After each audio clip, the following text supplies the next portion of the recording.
Good afternoon, welcome to business lunch. నా పేరు ప్రణీత్. ఇక మార్కెట్లు ఇవాళ నెగిటివ్ జోన్ లో ట్రేడ్ అవుతున్నాయి. ప్రస్తుతం Sensex almost 135 points, Nifty around 45 points loss లో ట్రేడ్ అవుతోంది. సో బ్రెడ్ కూడా ఎక్స్ట్రీమ్ నెగిటివ్ గా కనిపిస్తోంది. నిన్న మార్కెట్ పాజిటివ్ గా ఉన్నా కూడా బ్రెడ్ నెగిటివ్ గా ఉండే చివరిలో ఫ్లాట్ గా క్లోజ్ అయ్యి, సో ఇవాళ బ్రెడ్ తో పాటు మార్కెట్ కూడా నెగిటివ్ గానే కనబడుతోంది. అలాగే ఫ్రంట్ లైన్ స్టాక్స్ కంటే mid cap and small cap index లో భారీగా నష్టపోతున్నాయని చెప్పుకోవచ్చు. ఫ్రంట్ లైన్ స్టాక్స్ 0.85% లాస్ లో ఉంటే mid cap almost 1.77% and small cap more than 2% losses లో ట్రేడ్ అవుతున్నాయి. సెక్టర్ వైజ్ గా చూసుకున్నట్లయితే కన్స్యూమర్ డ్యూరబుల్స్ టాప్ లూజర్ గా కనబడుతుంది. ఇవాళ 2.7% లాస్ లో కనబడుతుంది. ఆ తర్వాత రియాలిటీ, ఆయిల్ అండ్ గ్యాస్ తర్వాతి స్థానాల్లో ఉన్నాయి. ఐటీ సెక్టర్ మాత్రం కాస్త స్ట్రెంత్ చూపిస్తున్నట్టుగా కనిపిస్తుంది. ఇక మనం నిఫ్టీ ప్యాక్ లో చూసుకున్నట్లయితే బజాజ్ ఆటో టాప్ గెయినర్ గా కనబడుతుంది. మోర్ దెన్ 2.25%, ఆల్మోస్ట్ 2.3% లాభాల్లో ట్రేడ్ అవుతోంది. ఆ తర్వాత హిండాల్కో కూడా 2% లాభాల్లో కనబడుతుంది. అత్యధికంగా ఓఎన్జీసీ లాస్ లో కనబడుతుంది. ఇవాళ మోర్ దెన్ 5% లాస్ లో ఉంది. తర్వాత జేపీ అసోసియేట్స్ కూడా ఆల్మోస్ట్ మోర్ దెన్ 3.5% లాస్ లో ట్రేడ్ అవుతుంది. ఇందాక చెప్పినట్టుగా బ్రెడ్ మాత్రం ఎక్స్ట్రీమ్ నెగిటివ్ గా కనిపిస్తోంది. ఆల్మోస్ట్ 1156 స్టాక్స్ నష్టాల్లో ట్రేడ్ అవుతున్నాయి. జస్ట్ 200 అబోవ్ స్టాక్స్ మాత్రమే లాభాల్లో కనబడుతున్నాయి. సో ఇవాళ ఐసిఐసిఐ బ్యాంక్ ఎక్కువగా వెయిటేజ్ పరంగా చూస్తే నిఫ్టీని కిందికి డ్రాగ్ చేయడంలో ఎక్కువగా పాత్ర పోషిస్తున్నట్టుగా కనిపిస్తోంది. ఇక ఇది ప్రస్తుతానికి ఉన్న మార్కెట్ రిపోర్ట్. ఇక మార్కెట్ గురించి మరింత విశ్లేషణ అందించడానికి అలాగే మీ కాల్స్ కి సమాధానం ఇవ్వడానికి మనతో పాటు ఇవాళ బాలు గారు, సుందర్ గారు ఉన్నారు. సో వెరీ గుడ్ ఆఫ్టర్నూన్ అండి. Good afternoon. సో బాలు గారు, ఇవాళ మార్కెట్ ని చూసి ఏమంటారు? మళ్ళీ మార్కెట్ రెడ్ లో ఉంది. నిన్న కాస్త గ్రీన్ కనిపించినా కూడా ఇవాళ మళ్ళీ రెడ్ జోన్ లోకి వచ్చేస్తుంది. Nothing but dead cat bounce అండి. సో ఇవన్నీ కూడా మనకి before the major event called budget ఈ ఒడిదుడుకులు అనేది ఉండనే ఉంటాయి మార్కెట్ లో. సో ట్రేడర్స్ అనేది కొద్దిగా యాక్టివ్ ఉన్న రోజు probably beat and down market కాబట్టి నిన్న కొద్దిగా బయింగ్ కనిపించింది ఇనిషియల్లీ. బట్ ఓవరాల్ గా నిన్న కూడా చూసుకుంటే later on in the day they given up all the gains mostly and even Stevens గా క్లోజ్ అయింది. సో ఈ రోజు కూడా చూసుకుంటే మనకి మార్నింగ్ నుంచి సెల్లింగ్ ఒత్తిడి ఎక్కువ కనిపిస్తుంది. So before the major event this type of volatility will be there to a negative bias ఎక్కువ ఉంటుందండి. ఎందుకంటే nobody wants to bell the cat. మనకి అన్సర్టన్ ఈవెంట్, మేజర్ ఈవెంట్ ముందర టిపికల్ ఇన్వెస్టర్స్ ఎవరు కూడా మేజర్ అమౌంట్స్ కమిట్ చేయరండి. So అందుకని మనకి volatile nature of the market అనేది ఇంకొక 1 or 2 వీక్స్ కూడా కొనసాగే అవకాశం చాలా ఎక్కువగా కనిపిస్తుందండి. ఓకే, సో సుందర్ గారు, అందరూ అన్నట్టుగా 5400 సపోర్టింగ్ లెవెల్ అన్నారు. సో అది కూడా నిన్న కూడా బ్రేక్ అయి క్లోజ్ అయింది. ఇవాళ ఇంకా దాని కింద ట్రేడ్ అవుతుంది. సో ఎక్కడ ఆగే అవకాశం అంటారు? ట్రెండ్ షార్ట్ టర్మ్ చూస్తే డెఫినెట్ గా డౌన్ సైడే కనిపిస్తుంది. ఎందుకంటే లాస్ట్ 3 రోజులుగా చూస్తే కనుక 5400 స్థాయిలో కన్సాలిడేషన్ అయ్యి ఇక్కడ ఫెయిల్ అనేది కనిపిస్తుంది. దీని కింద ట్రేడ్ అవడం తోటి మార్కెట్ మరింత షార్ట్ టర్మ్ కరెక్షన్ ఉంది. ఇక నా ఉద్దేశం నెక్స్ట్ మేజర్ సపోర్ట్ దగ్గరలో ఉన్నాము 5340. అక్కడే పొద్దుటి నుంచి ట్రేడ్ అవుతుంది. లాస్ట్ హోప్ అనుకోవచ్చు. సో 5340 దగ్గర 80% మార్కెట్ ఇవాళ రేపు రీబౌండ్ అవ్వాలి. అలా కాకుండా 5340 కిందే కనుక 40 కిందే కనుక క్లోజ్ అవుతే కనుక మార్కెట్ షార్ట్ టర్మ్ కరెక్షన్ 5100 దాకా కూడా వెళ్లే అవకాశం కనిపిస్తుంది. సో మార్కెట్ వాళ్ళు ఖచ్చితంగా ఇవాళ హోల్డ్ అవ్వాలి. లేదంటే కనుక కరెక్షన్. అలాగే చాలా రోజుల తర్వాత చూస్తే కనుక యూరోపియన్ మార్కెట్స్ కొంచెం మైనస్ లో ట్రేడ్ అవుతుంది. అలాగే ఇవాళ డౌ కొంచెం చాలా రోజులు బులిష్ మార్కెట్ తర్వాత ఇవాళ కొంచెం కరెక్షన్ లోకి వచ్చే అవకాశం ఉంది. సో మన మార్కెట్ దీన్ని బట్టి చూస్తే కనుక ఇమీడియట్ గా అప్ ట్రెండ్ లోకి వెళ్లే అవకాశం కనిపించట్లేదు. వీక్ గానే క్లోజ్ అవుతుంది. సో మనం చూడాల్సింది 40 పైన క్లోజ్ అవుతున్నా లేదంటే కనుక market further short term correction fresh గా వచ్చే అవకాశం కూడా ఉంది. సో ఇప్పుడు సపోర్టింగ్ లెవెల్ బ్రేక్ అయితే ఆల్మోస్ట్ 5100 కూడా వచ్చే ఛాన్స్ ఉంది, అవకాశం ఉంది. ఓకే, నెక్స్ట్ ఫస్ట్ కాలర్ ఉన్నారండి హైదరాబాద్ నుంచి శ్రీనివాస్ గారు. Hello sir. శ్రీనివాస్ గారు, గుడ్ ఆఫ్టర్నూన్, చెప్పండి.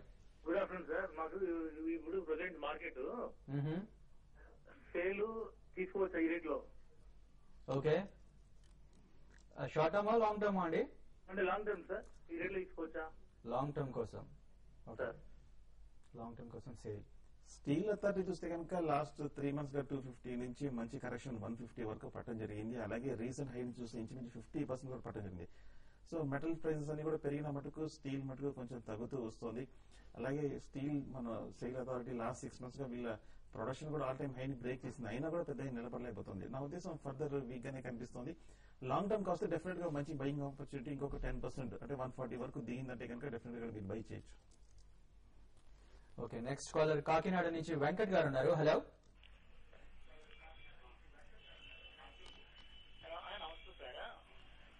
వెంకట్ గారు, కాస్త గట్టిగా మాట్లాడండి.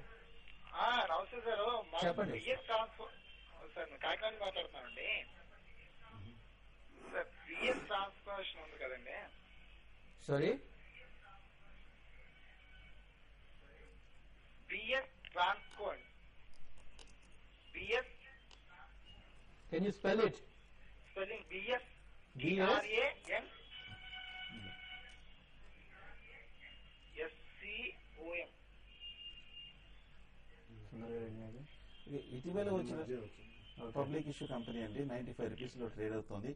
సో బేసికల్ గా ఇది టెలికమ్యూనికేషన్ సంబంధించిన కంపెనీ అనమాట. ఫండమెంటల్ గా చూస్తే కనుక ఒక స్మాల్ సైజ్ టెలికమ్యూనికేషన్ ఎక్విప్మెంట్ సంబంధించిన కంపెనీ తప్ప పెద్ద బులిష్ గా ఏమీ కనిపించట్లేదు. అలాగే ట్రెండ్ కూడా చూస్తే కనుక చార్ట్ వైజ్ చూస్తే కూడా బాగా వీక్ గానే కనిపిస్తుంది. నా దేశంలో 80% ఈ టెలికమ్యూనికేషన్ స్టాక్ ని అవాయిడ్ చేయండి. ప్రస్తుతానికి బయింగ్ పెట్టుకోదు. ఒకవేళ ఆల్రెడీ ఉన్నాయంటే కనుక ఏమాత్రం ఒక రీబౌండ్ వచ్చిందంటే కనుక ఎగ్జిట్ అయిపోండి. ట్రెండ్ బేరిష్ గానే కనిపిస్తుంది. సో ట్రెండ్ బేరిష్ గా ఉంది, ఎగ్జిట్ అయిపోవడమే బెటర్ అని సలహా ఇస్తున్నారు. నెక్స్ట్ కడప నుంచి కాలర్ విజయలక్ష్మి గారు ఉన్నారు. హలో. హలో, మేము ఇండియా ఇన్ఫోలైన్ తీసుకున్నామండి 100 షేర్లు. ఓకే. 82 లో తీసుకున్నాము. India Infoline. యా, బేసికలీ ఇది ఒక ప్రైమరీలీ ఒక స్టాక్ బ్రోకింగ్ కంపెనీ అండి. But you can also classify it as third party distributor and ఒక ఫైనాన్షియల్ సర్వీసెస్ గ్రూప్ కి చెందిన కంపెనీ ఇది. బట్ మేజర్ గా చూసుకుంటే లాస్ట్ 1.5 ఇయర్ లో కూడా మార్కెట్ ఎంత బాగున్నా కానీ బ్రోకింగ్ ఇండస్ట్రీలో ఇన్కమ్ అనేది బాగా గణనీయంగా పడిపోవడం జరిగిందండి. ఈవెన్ బ్రోకరేజెస్ కూడా right from 1 Paisa to delivery brokerages 10 పైసా అట్లా. So majority of the income వీళ్ళకి బ్రోకింగ్ ఇన్కమే కాబట్టి ఇందులో top line and bottom line addition కూడా నెక్స్ట్ ఫ్యూ క్వార్టర్స్ లో కొద్దిగా కష్టం అండి.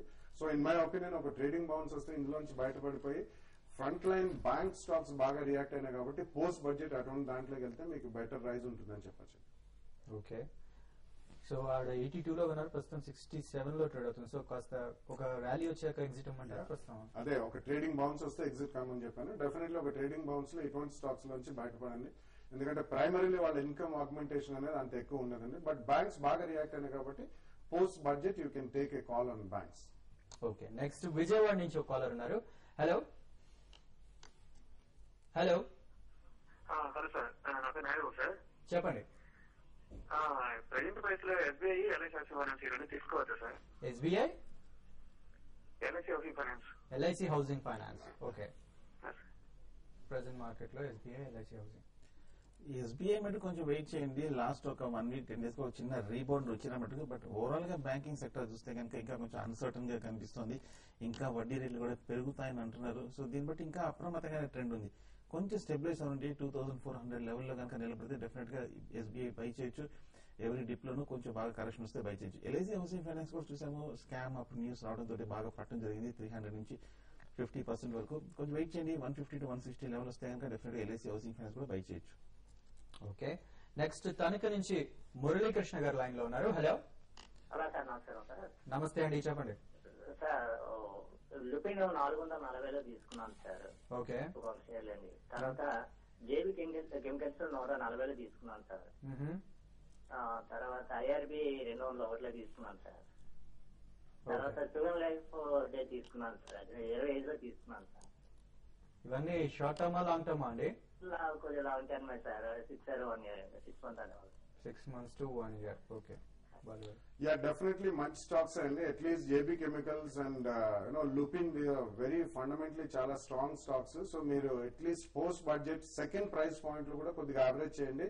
Over the next 12 months at least మీరు 6 months to 1 year అంటున్నారు కాబట్టి over the next 1 year defensive sector and they will also do well అండి. తప్పకుండా మీరు పోస్ట్ బడ్జెట్, ఇప్పుడు మార్కెట్ ఓవరాల్ సెంటిమెంట్ వీక్ ఉంది కాబట్టి కొంచెం వెయిట్ చేయండి. బడ్జెట్ అయిన తర్వాత డెఫినెట్లీ సెకండ్ ప్రైస్ పాయింట్ లో మీరు 2 స్టాక్స్ కొనండి. Over the next 1 year will make good money. Okay. ప్రస్తుతం Sensex almost 110 points, Nifty around 35 points loss లో ట్రేడ్ అవుతుంది. ఇప్పుడు షార్ట్ బ్రేక్ తీసుకుందాం. బ్రేక్ తర్వాత మరిన్ని కాల్స్ చూద్దాం.